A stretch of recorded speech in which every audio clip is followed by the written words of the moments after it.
Seguimos con más restos diurnos y ya estamos en mayo. Y hoy vamos a hablar de un artista argentino, salteño él, que todavía está entre nosotros, que lamentablemente ya no puede compartirnos su voz y su canto, pero sí están, por supuesto, su discografía, están sus hijos también para defender ese legado. Y todo eso está plasmado en un documental. Este documental que se llama El Nombrador. Hablamos de Daniel Toro y tuve la posibilidad de verlo. Por supuesto los invito a que lo vean, y ahora nos va a decir cuándo. Su directora, que saben quién es su directora de este gran documental, es Silvia Majul, nuestra columnista, amiga de la casa, por supuesto, y le damos la bienvenida. ¿Cómo estás, Silvia? Hola, qué lindo estar en este papel, así de entre ahora, ¿no? Qué bueno. Vos sabés que el año pasado, en plena cuarentena, una artista mapuche, yo estaba con un conflicto, como todo el mundo en cuarentena, con el tema de la vocación, ¿no? De ser agente de prensa. Y me dice, para los mapuches, que cada uno nace como con cierta vocación, el arte de comunicar, o sea, la comunicación, son artes que vos no podés renunciar. Hay un par de artes para la cosmovisión mapuche, como ser músico o como ser el comunicador de la tribu, que vos no podés renunciar, nunca podés renunciar. No podés inclusive no podés renunciar a tu vocación. Entonces, para mí hacer una película y para mí comunicar en tu programa, que fuiste el primero en llamarme, después empecé a engañarte con otros programas, pero para mí es como... El arte de comunicar, hacer una película es una comunicación que uno hace en pantalla grande, como el dibujo, como la pintura, como las distintas expresiones. Así que estoy muy contenta de llegar con este segundo trabajo, porque como que me he propuesto hacer 3 documentales a referentes en vida. Daniel Toro cumplió el 3 de enero 80 años. Es un caso muy particular, porque no solamente un referente de la música popular, un enorme referente que por ahí la gente no conoce toda su obra, que en solamente desde el 67, que sale Revelación de Cosquín, cuando en ese momento la palabra revelación era como consagración de ahora, sale Revelación de Cosquín, después que se separa de Los Nombradores, como solista, y en el 76, o sea, 9 años antes de los 10, ya había dejado 1000 canciones para la historia de la música popular, y se va de los escenarios con un cáncer en la cuerda derecha de la garganta, en plena dictadura militar también, con sus canciones prohibidas y él prohibido. O sea, y vos fíjate que en 9 años, todo lo que hizo y todo lo que dejó. Y además es un hombre que vivió más años, porque hasta el día de hoy lo tiene, con la diferencia que no se le ramificó, por eso está por suerte está entre nosotros, o sea, que vivió más años con cáncer en la garganta que sin cáncer.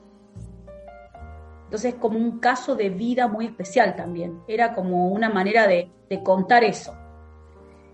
No sabíamos cómo lo íbamos a contar al principio, porque Daniel no se agita mucho al hablar, entonces no quería mucho participar hablando de la película. Entonces yo sabía que era una película documental donde no quería hacer ficción, porque en un momento lo quise hacer y un cineasta que vive en México, Modesto López, me dijo, no podés hacer un documental de una persona que está viva, ficción. No, una falta de respeto, filmarlo aunque sea caminando, aunque sea como sea. Y bueno, era contar eso, y por suerte apareció una nota que le hizo Sergio Castro, periodista de Córdoba, en los años 90, cuando Daniel vivía en Córdoba y cuando yo tuve la fortuna de trabajar con él en comunicación. Así que era como algo que me debía a mí mismo, pero sobre todo que le debía a Daniel, ¿no? Le debía a Daniel decir, bueno, yo empecé con usted haciéndole prensa, con máquina de escribir, a mano, todo eso, y en algún momento yo le tengo que devolver a él la fortuna que tuve en mi vida de que él sea la primera persona que haya confiado en mí, para que yo le haga la prensa. Entonces sentía que le debía algo, y bueno, y cuando empecé con estos trabajos de audiovisuales, cuando me preguntaron, cuando estaba haciendo la de Ramón Navarro, y dije, sin duda, la de Daniel Toro. Lo de Ramón Navarro también es un hecho como muy particular en la historia de la música, porque es un compositor y un pueblo le pone el nombre de sus canciones, que no existe todavía alguien que haya imitado, ojalá existiera alguien que diga, bueno, el pueblo de Serrat le ponemos el nombre de sus canciones. Y bueno, así que eso era como que me parecía que había dos ventanas muy importantes a la hora de trabajar con este documental. Contar su vida profesional, algo, hay 18 canciones, o sea que alguito nomás de las 1000, seleccionar un par y contar eso como él lo toma de una manera tan natural. Una vez al Papa Juan Pablo II, cuando lo dispararon, cuando lo intentaron matar, me acuerdo que él había dicho, ¿por qué a mí? Y me acuerdo que el Papa Francisco, el Bergoglio en ese momento, dijo, ¿y por qué no a él? Si él es una persona como cualquier otro. Esa cuestión de por qué a mí, ¿viste? Esa cuestión. Y cuando me pareció maravilloso cuando Daniel dijo, y bueno, me agarró un cáncer como le puede agarrar cualquiera. Quería saber, Silvia, ¿por qué decidiste esa estructura con los elementos en este documental? ¿Qué te llevó a eso? ¿Y por qué ese orden específico? Quería empezar con un pequeño homenaje a la radio. Él cuenta que él escuchaba la radio cuando era chico, y la radio es muy, para mí, que también vengo de una cuna muy humilde, donde tuve un libro recién a los 21 años, y para Daniel Toro la radio te educa. La radio te lleva a que vos escuches un referente, y en el caso de Daniel escuchaba a Magaldi y le gustaba cantar como Magaldi. Y en el caso mío yo me eduqué escuchando la radio. ¿Cómo se llama? Teleradio, ¿no? Las telenovelas. Mi abuela escuchaba las telenovelas. Como un radioteatro y demás. Eso, radioteatro, no salía la palabra. Bueno, y yo me acuerdo que así en Santiago, cuando iba a pasar los veranos con mi abuela, escuchaba radios chilenas que recitaban a Nicomé de Santa Cruz o a Neruda. Entonces ahí es como que armo un collage así como de cuestiones culturales que me llegaban a través de la radio, de escuchar Dar Stray o de escuchar Pablo Raúl Truyen, que como que la radio te acompaña, te educa, te forma. Vos podés pasar toda una niñez y toda una adolescencia con la única cultura que llega a tu casa, que es una radio, que no tenés plata para comprar un piano, que no tenés plata para comprar ni una guitarra. Entonces me pareció muy simbólico empezar con el tema del ranchito, de la mamá, con 2 nenas, sola, criando 2 hijas, y con la radio y ella cantando, ¿no? Levantándose y cantando. Eso me pareció me pasó a mí, ¿no? De escuchar a mi abuela contándome leyendas y todo eso, y me parece que, y en un momento Daniel lo dice, ¿no? Que él generaba tanta fantasía, le generaba la radio, y tanto mundo por conquistar, y tanta inquietud, ¿no? Que te siembre la inquietud, la curiosidad, el atrevimiento también te genera la radio, porque él fue y le dijo a Ariel Petrocelli, lo quiero musicalizar, ¿viste? A los 17 años. Entonces eso como que te genera la radio, te vas imaginando lo que te va relatando el locutor, la música que te pone, te hace trabajar la cabeza, que si te pones con las pantuflas mirando Netflix, que me venga lo que me dé. Es como esa fantasía.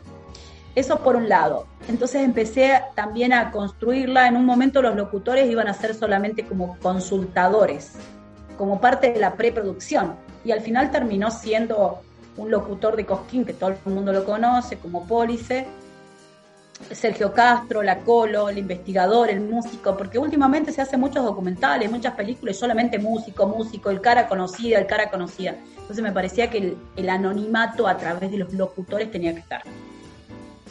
Me parecía eso.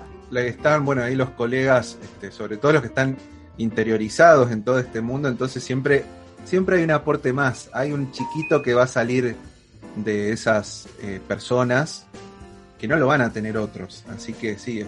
Ay, no, es re lindo, porque aparte te educan, viste, te enseñan, y aparte hay como, digo yo, como un pequeño homenaje también a la radiofonía, porque esa gente, viste, yo pienso sobre todo en el mal llamado interior, donde mucha gente paga su espacio de radio, tiene que conseguir sponsor, y capaz que trabaja de otra cosa, viste, un albañil que trabaja todo el mes de albañil y el sábado tiene su programita de folclore, donde entendés que lo banca él, de su sueldo, con su tiempo, con sus discos que compra él, con todo él. Entonces me parece que eso no se ve tan bien dentro del plano de la educación. Es como la escuela, la educación, la cultura, y no pasa solamente por ahí. La educación está en todos los otros ámbitos también. No sé por qué quieren como delegarle tanta responsabilidad solamente al maestro. Me parece que es como Cuando nació mi hijo, hace 25 años, yo pensaba, uy, voy a tener que competir con la tele, voy a tener que ser mucho más entretenida que los dibujitos animados, llevarlo a la plaza. O sea, yo me propuse eso, competir con la tele y que mi hijo me dé más corte a mí que a un dibujito animado. Y me parece que hoy en día también es la radio, más que todo en pandemia, se vio con la ardua tarea de competir, ¿no? Con Netflix, con un montón de cosas que están ahí. Y después, ese fue un guiño. Y el otro guiño de la narración que vos me decís está con el tema de que a la gente que lo conoce a Daniel Toro por Samba para Olvidarte, que lo conozca por otros temas.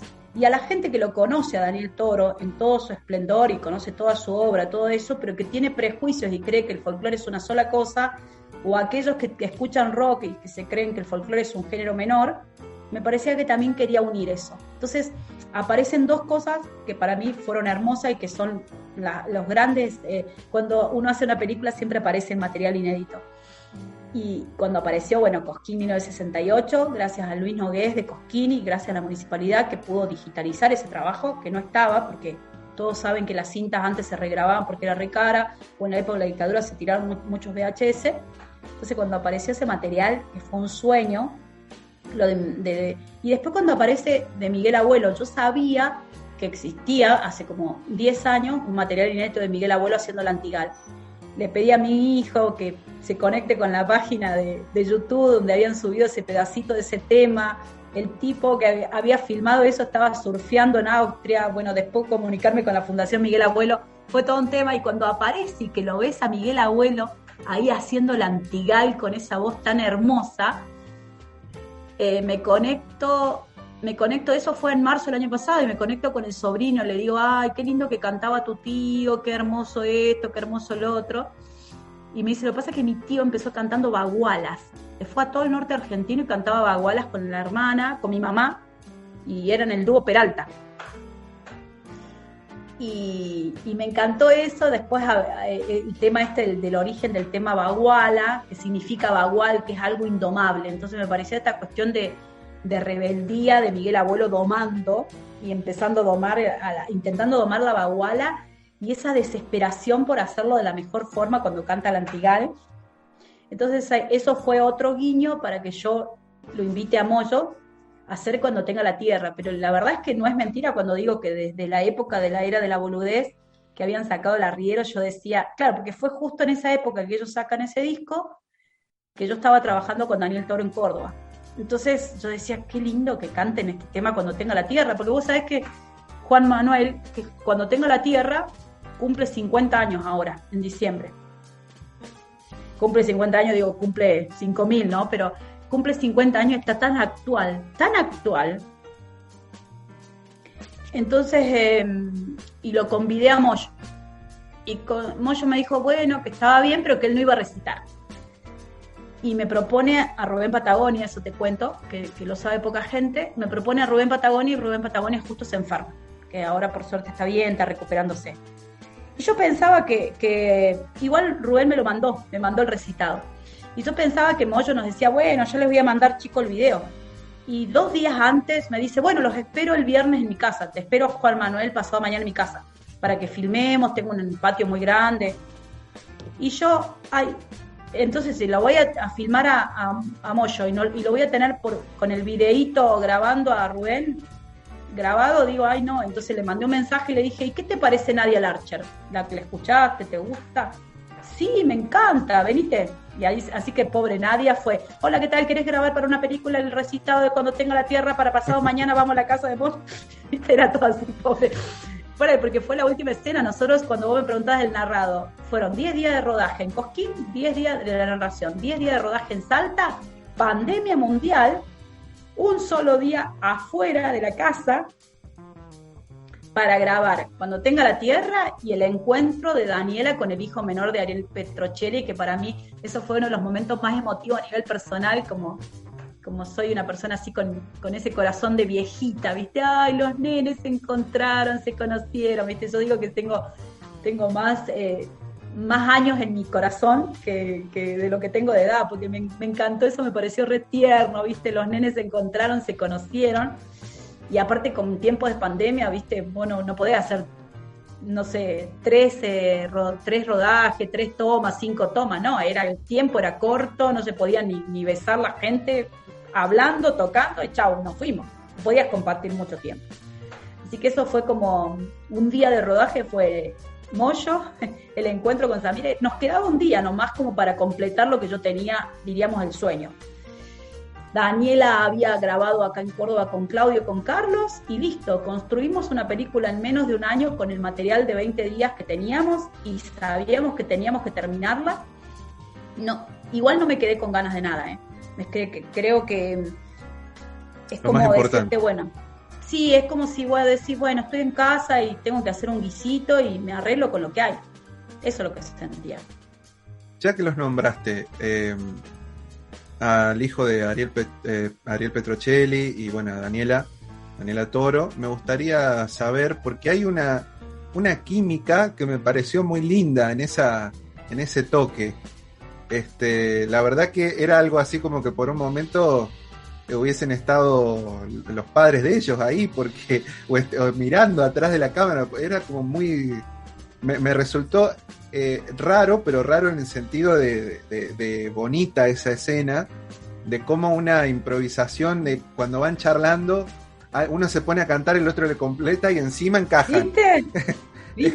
Es como, pero cuídate, San Lor enseña, sí, que ellos recuerdan eso, ¿viste? Entonces, sí, se produjo eso, y aparte el diálogo no se grabó 2 veces, fue todo así, porque es lo que te repito, nos habían prestado una casa un ratito, plena pandemia y toda la historia, entonces uno tenía que ser muy respetuoso y todo eso con la gente que te había prestado ese lugar, y aparte esto de que Daniela iba como que el padre le había dicho, bueno, contale a Samir cómo lo conocía al papá. Entonces, y le cuenta, y Daniela es como que no se quería olvidar nada de lo que le había dicho el padre, y no sabíamos qué le iba a contestar Samir, y Samir tampoco había preparado, porque también queríamos que sea natural.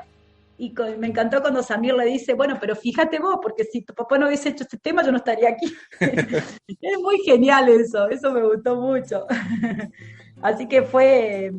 Es más, la canción, todas empezaron a cantarla ahí para ir a buscarte y fue así, fue una sola toma. Sí, es como que a veces yo siento que uno hace un guión, es como en la vida, te levantás y decís, bueno, hoy voy a hacer esto y voy a hacer lo otro. Y haces, de las 5 cosas que te programaste, hay 2 que hiciste y las otras 3 es el infinito, como dice un amigo, es el infinito. El resto es como que se da mágicamente, o se da. Sí, capaz que estabas esperando algo y se dio algo mucho mejor.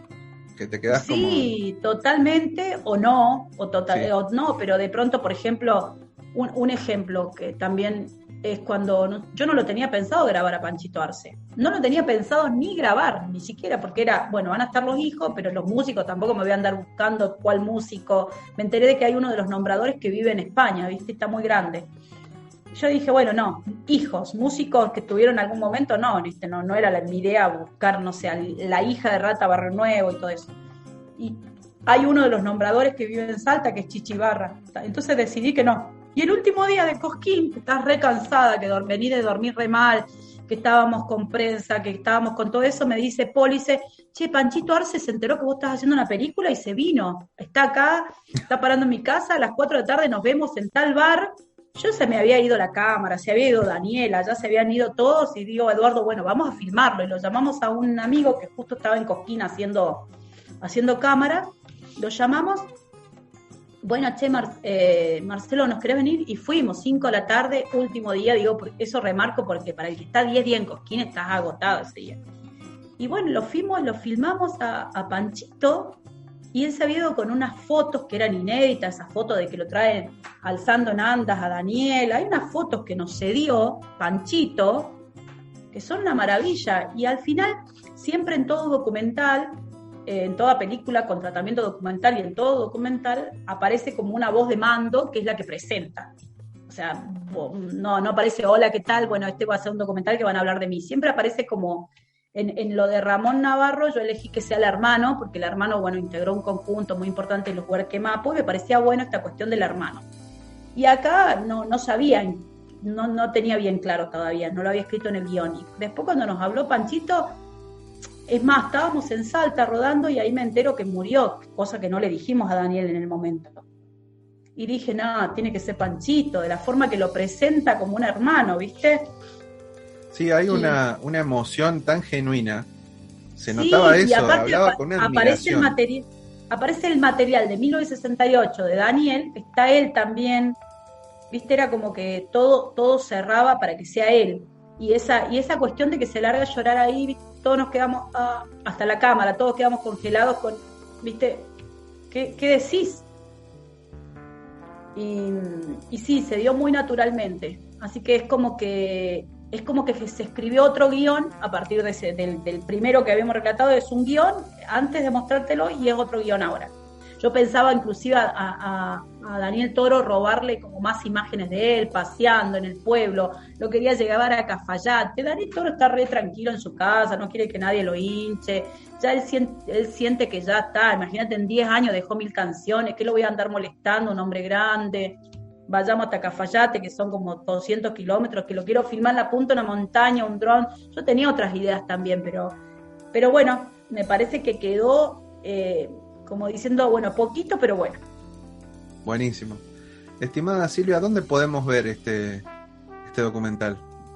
Bueno, la próxima es en Rusia estos días, que ya pasó. Está difícil para viajar, sí. Está difícil para ir, escúchame. Y eso va a ser en una plaza porque allá en Rusia están en primavera, entonces va a ser presencial. Y los rusos son tan fanáticos del folclore que lo van a tener como sorpresa. Yo estoy haciendo la prensa, pero ellos no quieren avisar a nadie porque dicen, no, la gente acá cuando vea que es una película de toros se va a volver loca. Bueno, el 11 sale la banda, la primera parte de la banda sonora de la película, que ahí va a estar lo de Moyo cuando tenga la tierra, ahí va a estar otras cosas. También los hijos y un montón de temas. Después, el 21 en la Sala de las Américas, que no la conozco, porque bueno, estuve viviendo muchos años ahí en Córdoba, va a ser presencial y vamos a dejar un mail, va a ir poca gente, obvio. Sala de las Américas el 21, después vamos a pasar bien en las redes, los invito a seguir las redes, El Nombrador, una película, y después el 25 de mayo en Octubre TV. De todo el día van a estar diciendo. Pero sigan las redes del Nombrador. Y después, bueno, iremos diciendo en junio, en Cine.ar, en algunos otros canales. Estimada Silvia, entonces le concluimos esta charla, será hasta el próximo documental y bueno, y nos vamos a encontrar en otras bocas del tiempo, por supuesto. Bueno, muchas gracias Juan Manuel por esta entrevista, muy amable. Nada, nos vemos en Bocas del Tiempo, salvo que haga una película muy rápido antes, pero no creo. Un abrazo grande.